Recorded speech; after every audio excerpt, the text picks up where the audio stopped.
విశాఖపట్నంలో ప్రత్యేక railway zone ఏర్పాటు చేస్తామంటే వైసీపీ ప్రభుత్వం అడ్డుకుందని ప్రధాని నరేంద్ర మోడీ అన్నారు. అవినీతి లంచాలు తప్ప వైసీపీ ప్రభుత్వానికి ఏమీ తెలియదని ఆరోపించారు. రైల్వే జోన్ కోసం భూములు కేటాయించినా తీసుకోకుండా లిటిగేషన్ పెడుతున్నారని సీఎం జగన్ అన్నారు. రైల్వే జోన్ అంటే ఒక భవనం కట్టి వదిలేయటం కాదని ఏపీపై దొంగ ప్రేమలు వలకబోస్తున్నారని ఆరోపించారు.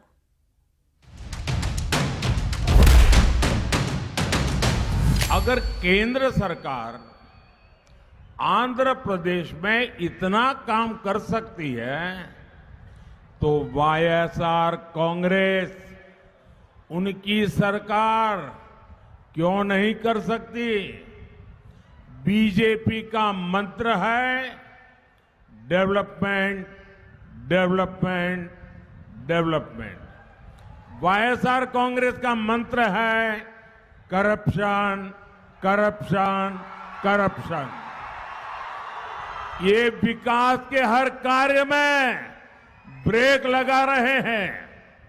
हमने विशाखापट्टनम को अलग रेलवे जोन बनाने की मंजूरी दी, लेकिन राज्य सरकार रेलवे मुख्यालय के लिए जमीन नहीं दे रही है। జోన్ అలాగే రైల్వే జోన్ కు భూములు మనం ఇచ్చినా కూడా కావాలని అవి తీసుకోకుండా లిటిగేషన్ పెడతా ఉన్నారు. రైల్వే జోన్ కు అర్థం ఆర్థికంగా నిలబడగలిగిన జోన్ అని.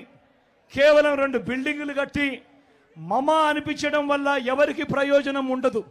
ఇవాళ వీళ్ళు చేస్తా ఉన్నది కూడా అలాంటి దొంగ ప్రేమే మనం ఎంత చూపిస్తా ఉన్నారన్నది ప్రతి ఒక్కరూ కూడా జ్ఞాపకంలో పెట్టుకోమని అడుగుతా ఉన్నా.